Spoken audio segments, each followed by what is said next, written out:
રાજકોટના palace road પર આવેલા મન મંદિર એપાર્ટમેન્ટના ચોથા માળે ભીષણ આગ લાગતા 92 વર્ષીય વૃદ્ધા અને તેમના 63 વર્ષીય પુત્રનું કરુણ મોત નીપજ્યું। ઘટનાની જાણ થતાં 3 ફાયર ફાઇટરોએ સ્થળ પર પહોંચી આગ પર કાબુ મેળવ્યો હતો, પરંતુ ગુંગળામણને કારણે બેભાન થયેલા માતા પુત્રને સિવિલ હોસ્પિટલ ખસેડાતા તબીબોએ તેમને મૃત જાહેર કર્યા હતા। એ ડિવિઝન પોલીસે ઘટનાસ્થળે પહોંચી તપાસ શરૂ કરી, જેમાં પ્રાથમિક દ્રષ્ટિએ આગ શોર્ટ સર્કિટથી લાગી હોવાનું મનાય છે।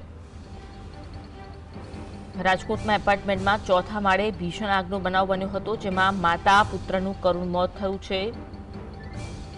92 વર્ષીય વૃદ્ધા અને 63 વર્ષીય તેમના પુત્રનું કરુણ મોત થયું હતું। જો કે પ્રાથમિક તપાસમાં એ વિગત સામે આવી છે કે શોર્ટ સર્કિટથી આગ લાગી હતી।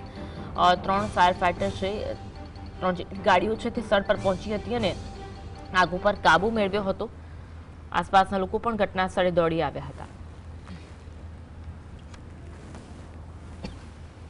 ત્યાં આવેલી જે પેલેસ રોડ ઉપર આવેલ વર્તમાન નગર શેરી નંબર 8 માં મન મંદિર એપાર્ટમેન્ટના ચોથા માળે બ્લોક નંબર 402 માં આગ લાગવાની ઘટના બનેલ છે। પ્રાથમિક દ્રષ્ટિએ શોર્ટ સર્કિટથી આગ લાગી હોય એવું જાણવા મળે છે।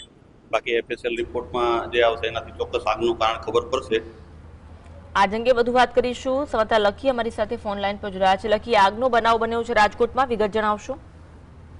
રાજકોટમાં વધુ એક આગજનીના બનાવમાં બે વ્યક્તિઓના મોત છે તે થયા છે। રાજકોટમાં ગત જે મોડી રાત્રે આ ઘટનાનો બનાવ છે તે રાજકોટના પેલેસ રોડ ઉપર વર્ધમાન નગર જે સોસાયટીમાં જે સામે આવ્યો હતો।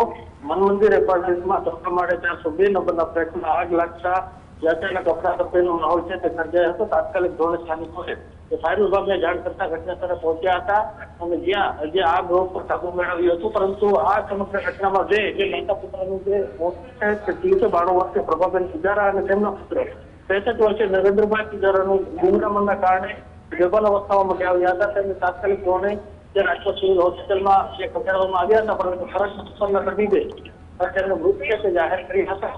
હાલ સમગ્ર મામલે પોલીસે એકત્રની મદદથી આગ કયા કારણોસર લાગી તે અંગે તપાસ હાથ ધરી છે। આભાર માહિતી આપવા માટે।